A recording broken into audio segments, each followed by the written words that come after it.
Support comes from the Missouri Forest Products Association, saluting Earth Day on April 22nd with an ongoing commitment to help offset carbon emissions with sustainable harvesting of Missouri forests.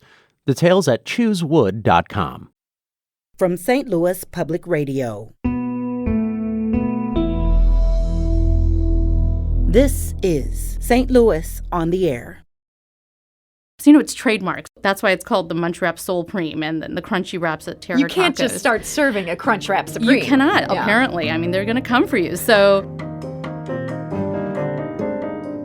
toast options in the morning are very popular. Toast seems to be the theme this month. I mean, it is apparently unfolding right before my eyes. But they also have avocado toast and ricotta toast and a few other menu options. But it's a beautiful space. I think that's what's really the draw here.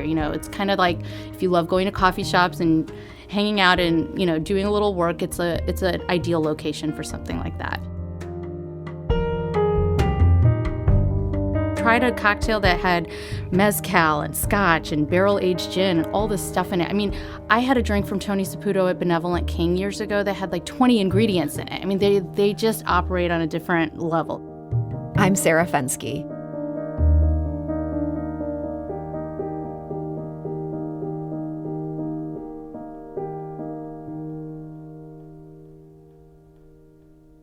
Maybe you're looking for a new restaurant to try this month. Well, maybe takeout in light of the COVID situation, but something new. Or maybe you're looking for something comforting. Maybe a high-end version of Taco Bell's iconic Crunch Wrap Supreme. Either way, this month Sauce Magazine has you covered. And here to discuss some of the things in it is Meera Nagarajan. She is the executive editor of Sauce Magazine. Meera, welcome back. Thank you for having me. So Meera, January is always a tough time for restaurants. On top of that, they're dealing with Omicron. Is this an anxious time in the restaurant world? I think it is. Some places are opting to close and move back to takeout only. Some places are just trying to adapt as best as they can based on the staff that they have available to them. So I do think it's a little bit of an anxious time, but they've been dealing with it for years now. Years, literally. So at least they have some experience to draw from to make the most of a difficult situation. Absolutely. And what's hopeful is to see people opening even in the middle of this. You guys had some places you're recommending this month that sound so good. What can you tell us about Beets and Bones in Clayton? Oh, yes. Okay, so they were operating out of Upshot Coffee as a ghost kitchen pop-up situation in Cottleville.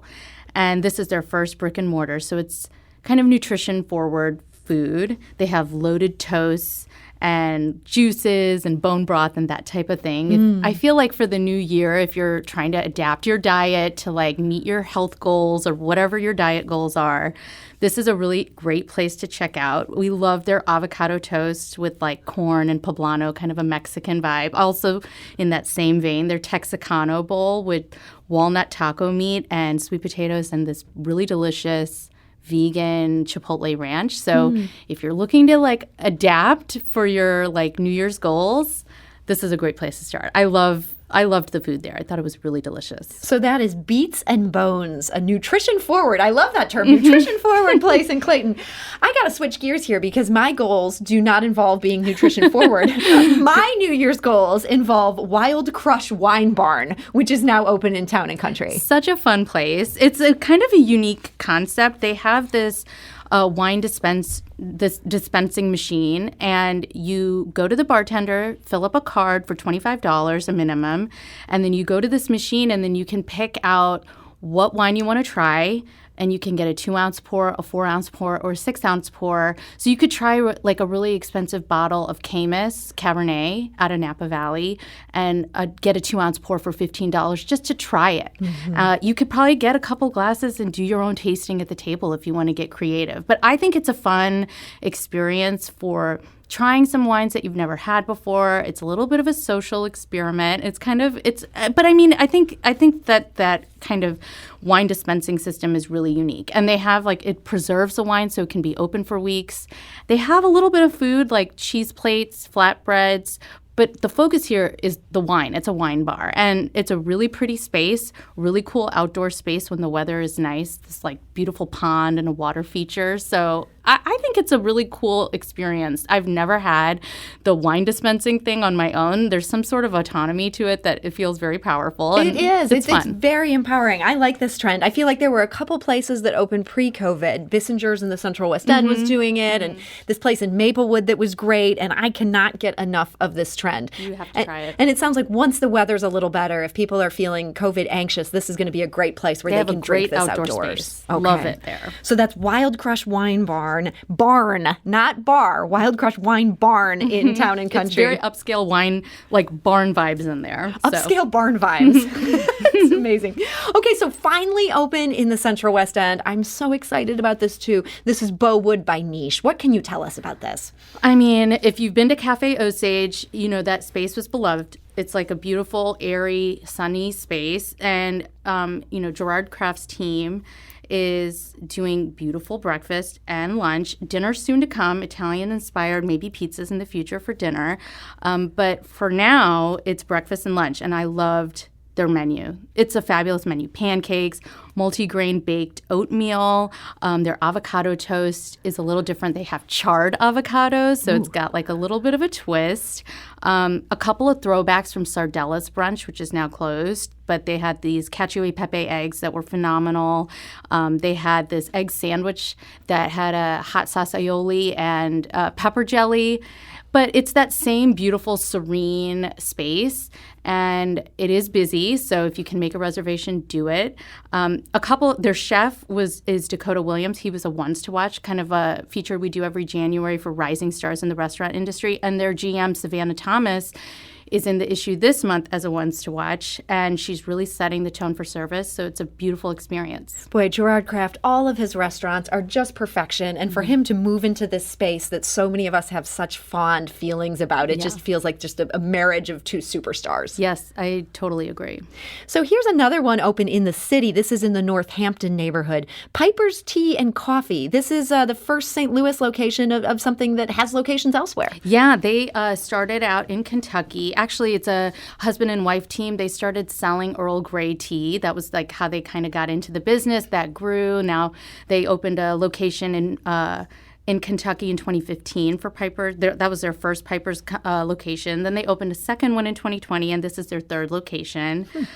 So look for they source their tea, they source their coffee, they make really great coffee drinks, and they have all these homemade syrups like their butter caramel syrup or their honey cinnamon syrup for adding on a little bit of flavor to your coffee drink.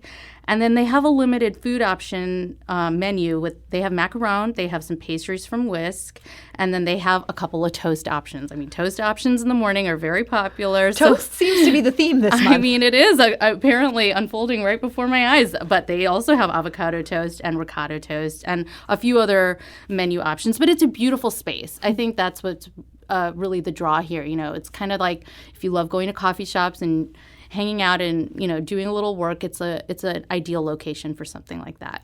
So that is Piper's Tea and Coffee. That's again in the city's Northampton neighborhood. Full details on all of these at saucemagazine.com as well as stlonair.show. We have a link to their coverage there.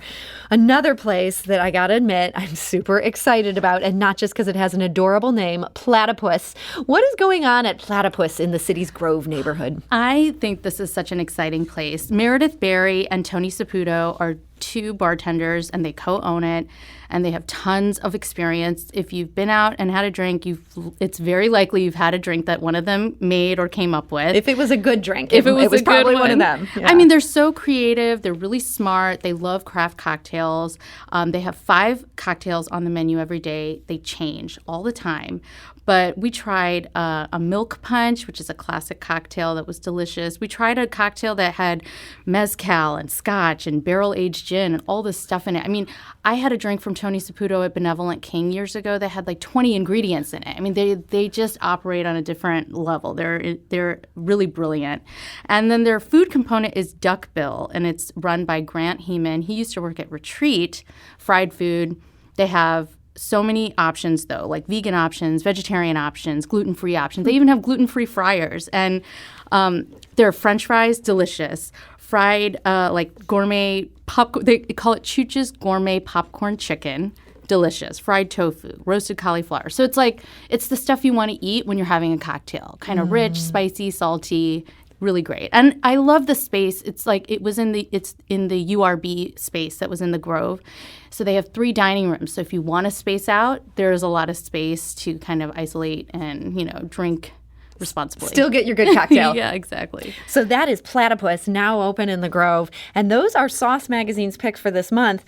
So you mention in your write-up of Platypus that they have French fries that are reminiscent of Fuddruckers in a good way, you say in this write-up.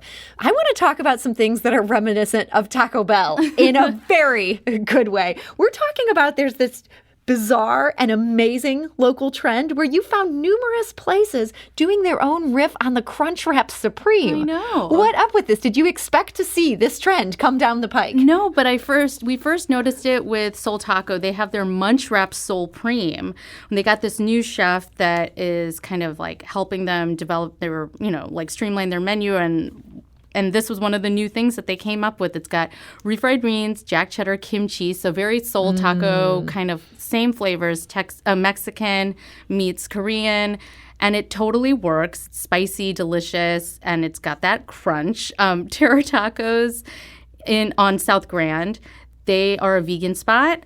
And they do their crunchy wraps. It's trademark. So they have all these. That's why it's called the Munchwrap Supreme and then the crunchy wraps at Terra Tacos. You can't just start serving a Crunchwrap Supreme. You cannot, apparently. I mean, they're going to come for you. So they have a bunch of vegan options at Terra Tacos. One we tried was their chorizo seitan with pineapple mango salsa.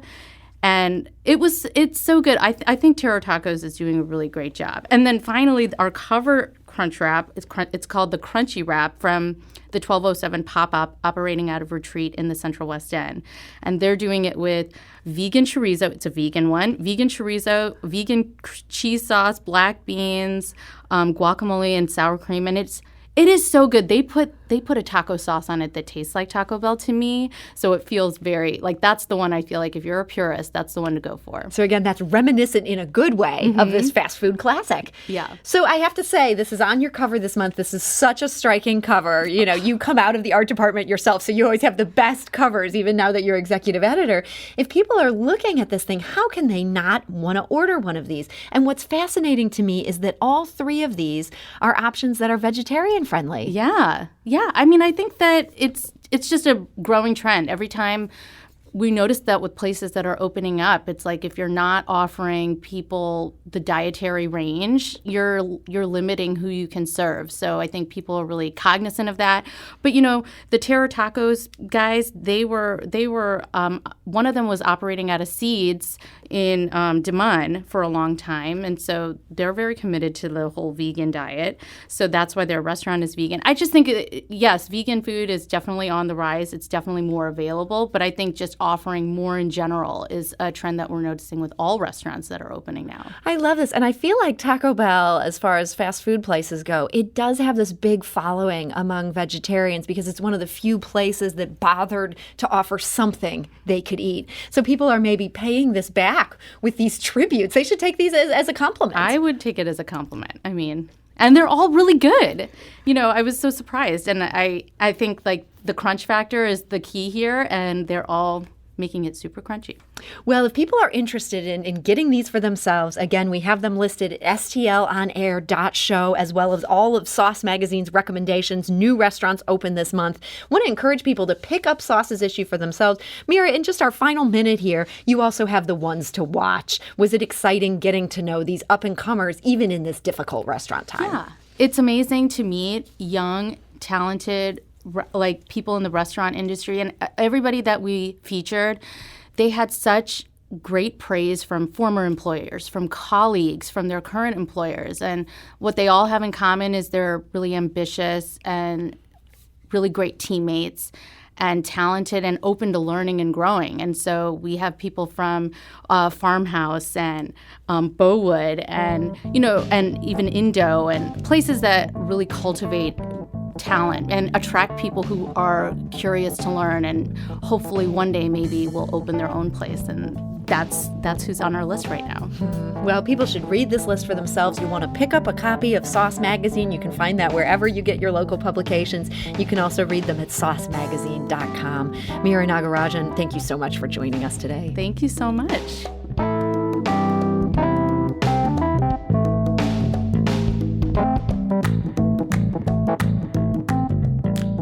This episode was produced by Kayla Drake with audio engineering and podcast design by Aaron Dorr. Our executive producer is Alex Hoyer. St. Louis on the Air is a production of St. Louis Public Radio. Understanding starts here. Do you find yourself regularly listening to episodes of St. Louis on the Air? Suggest us to a friend you think might enjoy our conversations. And leave us a review and rating on Apple Podcasts on the App Store. It's the simplest way to help people discover our show. Thanks.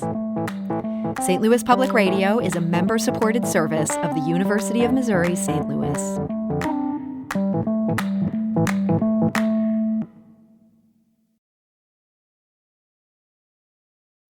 Support comes from the Missouri Forest Products Association, saluting Earth Day on April 22nd with an ongoing commitment to help offset carbon emissions with sustainable harvesting of Missouri forests. Details at choosewood.com.